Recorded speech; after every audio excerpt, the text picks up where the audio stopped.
Okay. I think it's recording now. So, please let me know if you guys have any questions. Now's the time. You're welcome to unmute yourself and ask questions if you have them about the state of the world. Do you know if in other places it's getting like a lot better, or is it just kind of the same still everywhere? Yeah, I do know that it's starting to get a lot better pretty much everywhere. So we're seeing a decrease. We're seeing a decrease in cases, even in the United States. So we're like, for a long time, it was every day we were seeing more cases than we were the last day.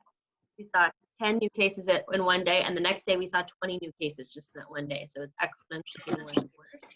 And now we're at the point where every day we're seeing fewer and fewer people. That's especially in places like New York. I don't know if you guys heard, but they in New York this week they sent away the Navy ships that had come in to act as basically more hospital space. They had like 1,000 beds per ship or something like that. So they basically sent off the last coronavirus patient from those ships, and they were able to send them away. So that means that the cases and the active cases are limited. So that's really good news. It was exciting to hear that. Some places are starting to open back up. The governor opened parks in Washington State yesterday or the day before. And so things like parks, fishing, and boating is allowed again in Washington State. So things are gradually starting. I see Jacob Ball's excited about that. Things are gradually starting to kind of open back up the lower risk activities, like going to a park. You know, as long as you're staying, he's still suggesting social distancing, as long as you're staying 6 feet away from each other still. Don't go and congregate in, tight-knit groups at the park. But as long as you're still practicing social distancing, he's allowing those things to happen again. So, Jacob, you have a question? Does that mean like they like you're allowed to go camping and stuff now? I don't know about camping particularly. I just know that like the national and state parks have opened in Washington State, that you're allowed to go take your dog into a park now. You know, before they had like caution tape over the entrances of parks, right? Because you weren't allowed. So I don't know about camping. That's a good question. Maybe something you want to do a quick Google search for. Camping is easy to stay away from people, so hopefully stuff like that is going to be okay. If fishing and boating is open, I would say that hopefully camping would be as well.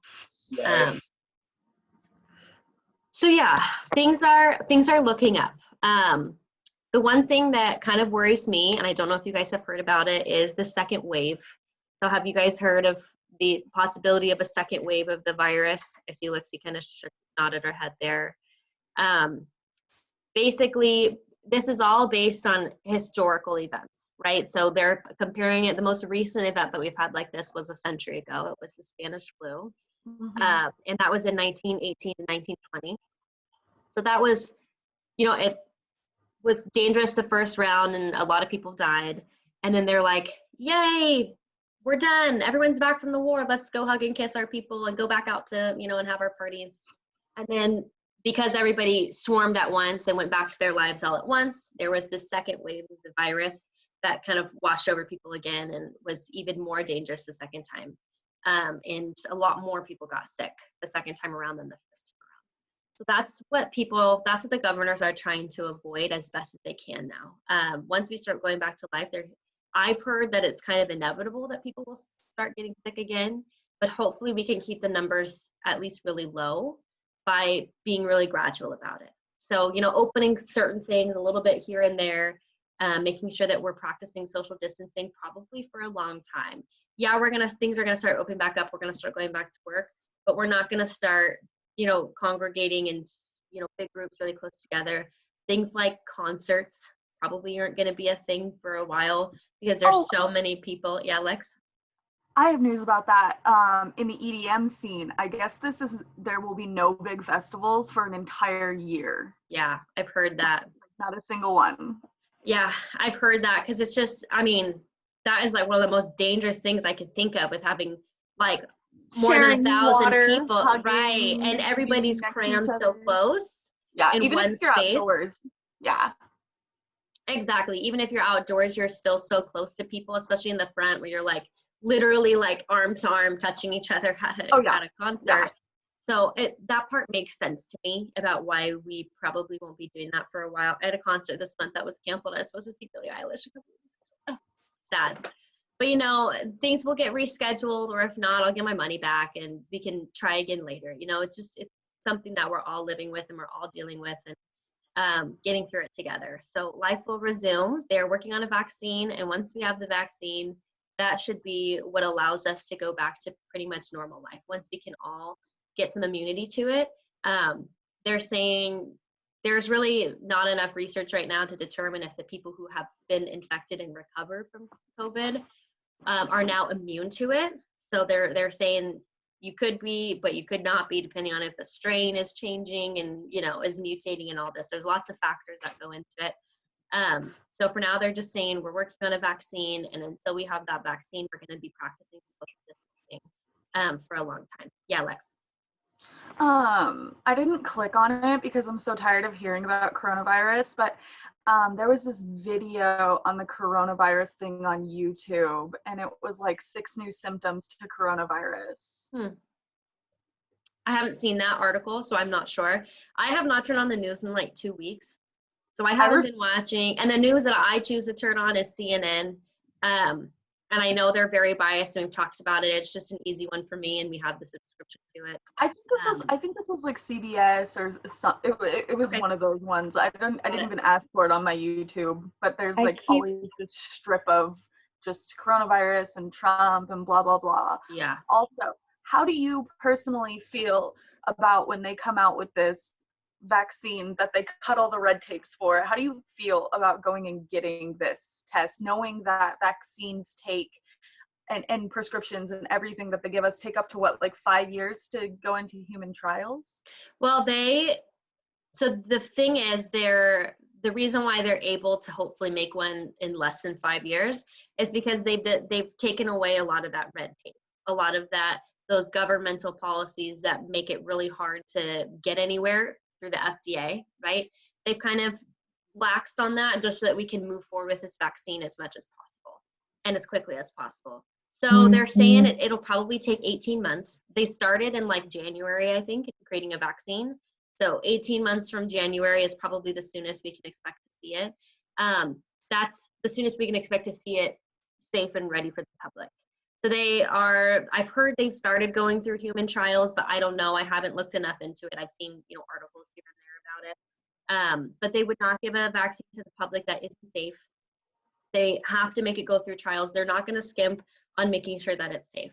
So once it's over, I personally am going to be the first person in line to go get that vaccine, because it's going to have gone through trials. It's going to be okay. And it's going to be the thing that's going to keep me safe.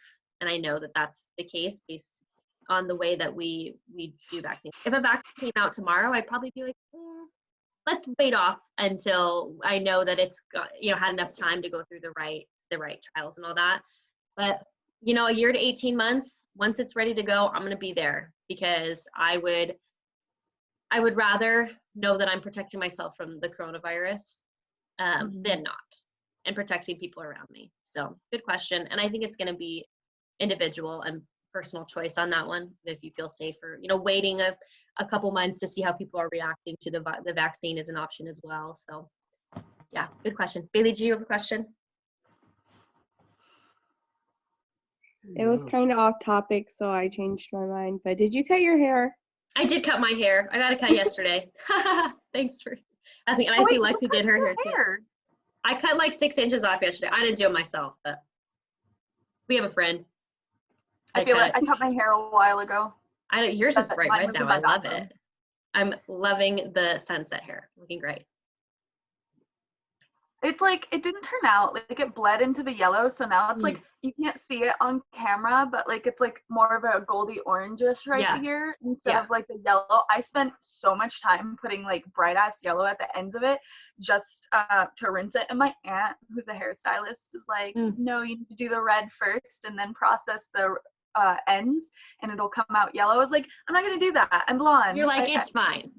I'm gonna get out of the shower, and I was like, well, at least it's still kind of like I can't take pictures and have it be seen, but like in person, it's nice. I don't know. Does. Now I have to buy bleach.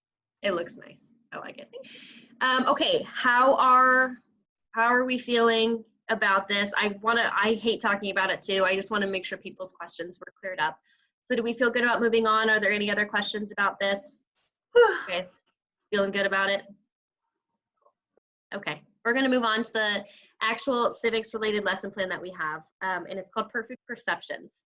So we're going to talk a little bit about how our different life experiences give us a different outlook on life, right? The things that we experience are going to change the way that we experience other things, the way that we perceive other things. And we all have our different perception of the world. So I have it kind of gives you a little script. So I'm going to read off of it a little bit.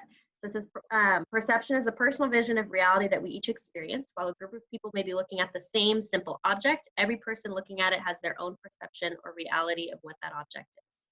So we're going to use some examples of that, and I'm going to share my screen here now. Hopefully it'll let me. Oops.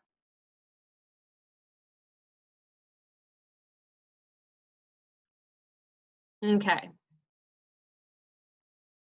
We can all see the screen. We can see the logos. Okay, cool. So look carefully at these logos. These are probably ones you've all seen. It's the FedEx logo and it's the Goodwill logo. They're everywhere. They're all across the country. I'm sure you've seen them on a truck somewhere or in a building. So I'm going to give you a couple minutes to look at these logos. And then once you've started deciding what you see, I'm going to ask you guys to share. Ooh, there we go.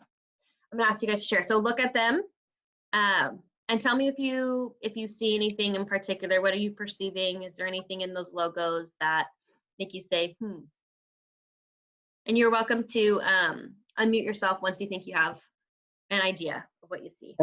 Hey Lily, my phone just died. I just got back on. Sorry, what is this? Got it. I just turned this on, so we're looking at these logos. Look at them for a second and tell me if you see, just tell me what you see. If you see anything interesting, or what are you perceiving in these logos?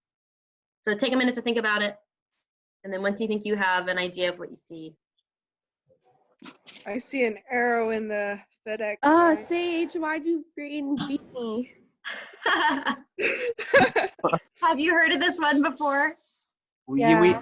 I believe somebody told me this when we started the program. That was probably me, because it's been like a huge thing since I was a kid. If you see a FedEx, you're like, oh, the arrow between the E and the X. And then some people are like, what are you talking about? And then once you see it, you can't unsee it. So does anybody not see it? I see it. See it? I don't see it. You don't see it? Can somebody explain where the arrow is? How can you explain it? It's E and the X. It's like the blank space in between the E and the X. Oh, yeah, Alex ruined that for us. Oh. Oh, Alex told you guys? Yeah, that was Alex. Okay. That's funny. Okay. My brother pointed out to me like a while ago. Yeah, I had seen it a while ago too. I think it's fun that they brought it up here. Okay. What about the Goodwill logo? What do you guys notice about the Goodwill logo? The Goodwill part looks like it's smiling also in a weird way. I think it's the G in the Goodwill is like half the smiley face above. Yeah. So we're saying there's a smiley face. Does everyone see the smiley face? I never noticed that before. So it's funny because I always looked at Goodwill and saw a smiley face and didn't think that it was a G. I just saw it and it looked like a smiley face. Wait, what about that's funny. This is a G. Do we see here? Wait, that's a G? It's a lowercase g. Oh, whoa. See that? I know, that's funny. Some people are like, smiley face. Some people are like, wait, there's G. I didn't even realize it was a G. I just always thought it was a smiley face. So that's funny. And that one is, I think, easier to explain than the FedEx one, because you have to really be like, if you're not like pointing at it, you have to be like, okay, it's that blank space. That was a good way to say it, Bailey. It's that blank space between the E and the X. Interesting. Okay, I have another one for you. I'm going to show you guys a sentence, and in just a couple seconds, you have to count how many F's there are. F as in Frank. How many F's there are in this sentence as quickly as you can. Okay? And once you think you have it, shout it out. Count the amount of F's in this sentence.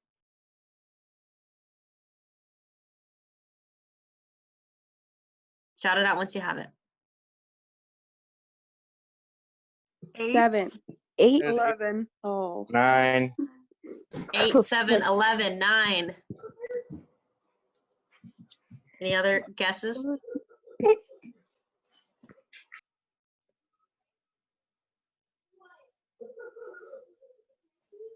think I only got 4 guesses. Anybody else?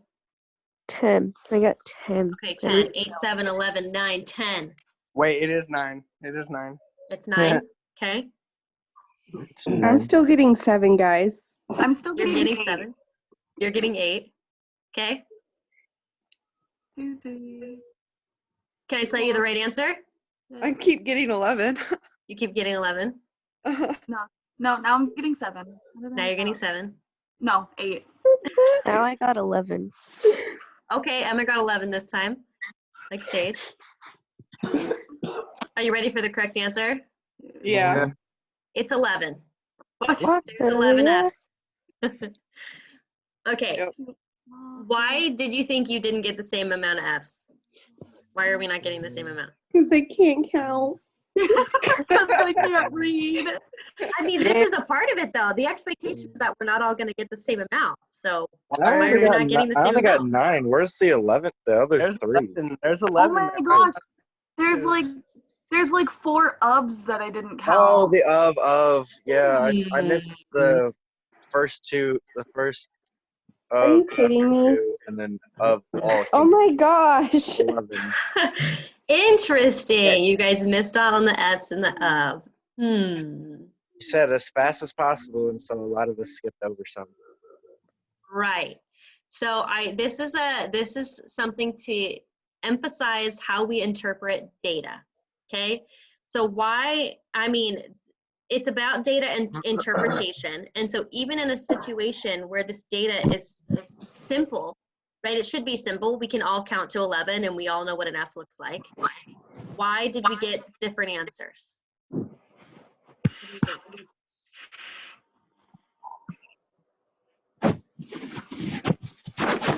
do you guys think? I don't know. Damn.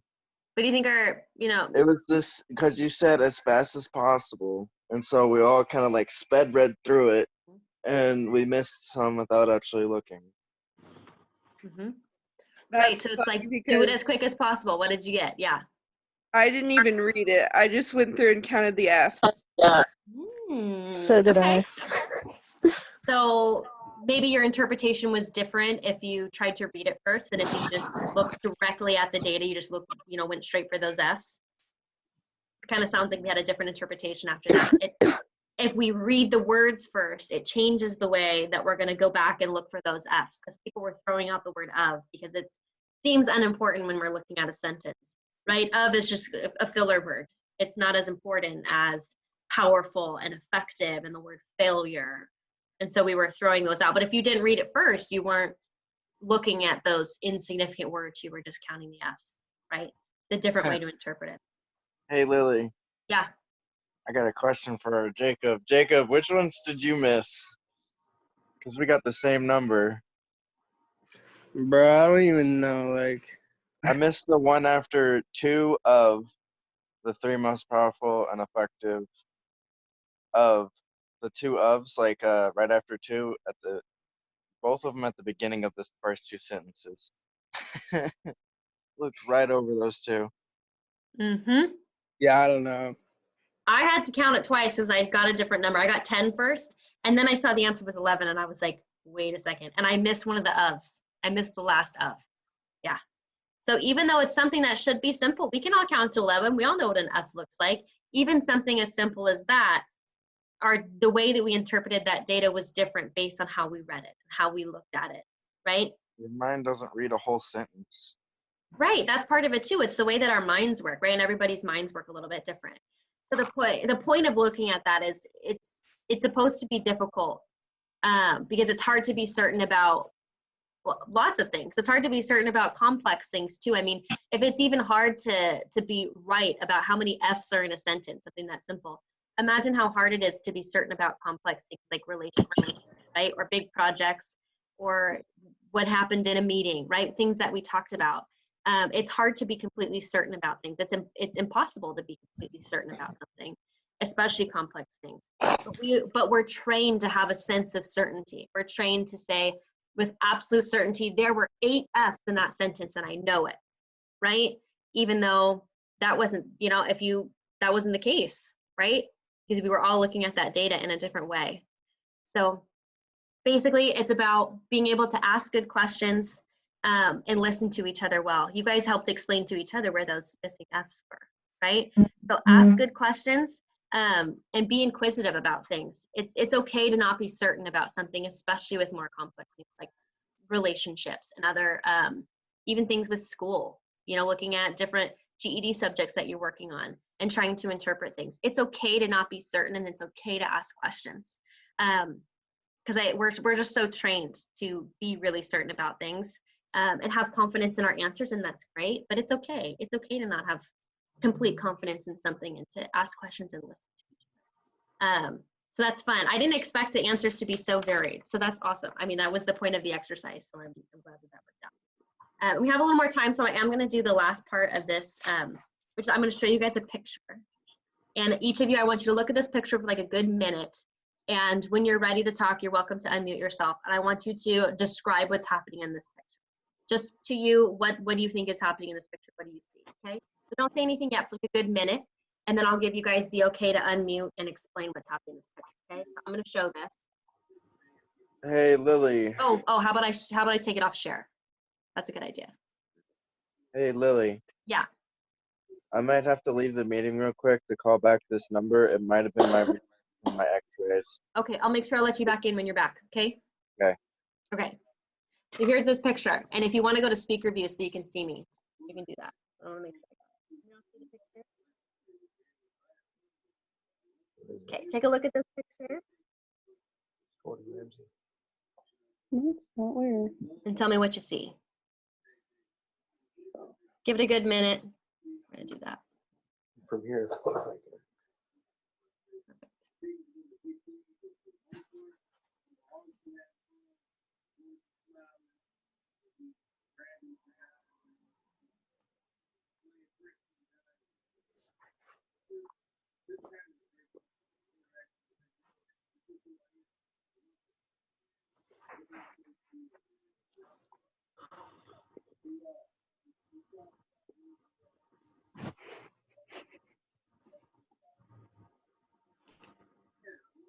Okay, when you're ready, you're welcome to unmute.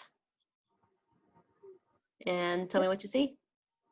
They look like they're contemplating something, like they need to figure something out. Okay, so they look like they're trying to solve a problem. Yeah. They're contemplating. Okay. Does anyone else see anything different? It looks like they just had a fight and now they're That's ignoring what I each was other. thinking. That's what I was thinking. Okay, some of you guys thought that they had had a fight and now they're not wanting to talk to each other. Okay. Does anyone see anything different?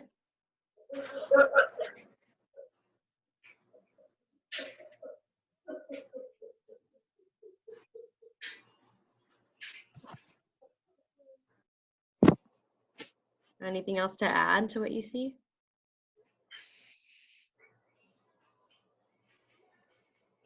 They're in a kitchen. It looks like they're in a kitchen. I think that's a fact, definitely. What else? Anything about any of the specific people that you see?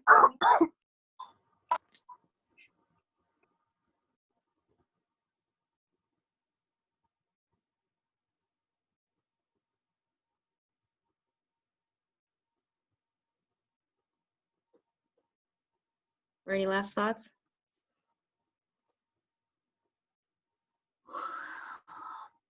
They're all older. Also true. I saw that too. They're kind of all older. Well, this one in the middle, the biggest person here in the middle, the one that's closest, she kind of seems older than the rest of them to me. She seems older than the other two, based on the hair color and all that. Maybe their family. Okay, maybe their family. They're all in the same place together, like that. I was thinking it was like one of their parents and they're married and they're like fighting or something. Okay. So maybe these two are married. Yeah. That's a parent. Yeah. Interesting. Okay. That might be stupid, but no, there's no stupid interpretation here. That's the point, is that we're all looking at it and seeing the kind of different things that we can interpret. So were any of you surprised? Some of you guys agreed about it, but were any of you surprised by someone else's interpretation?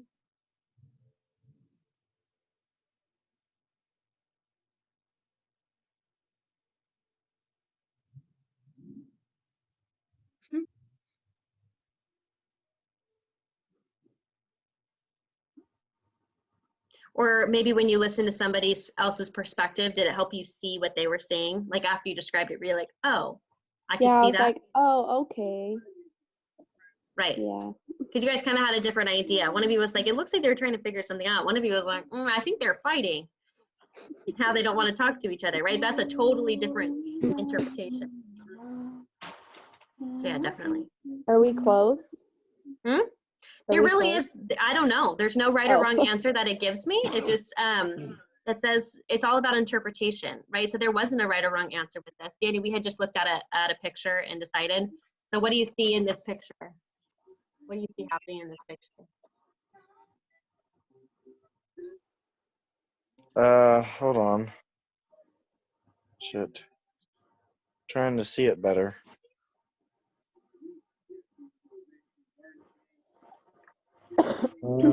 I see the lady in the front's looking down at something. The person behind her is looking down at the same thing.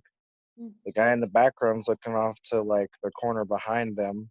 It's a kitchen. Interesting.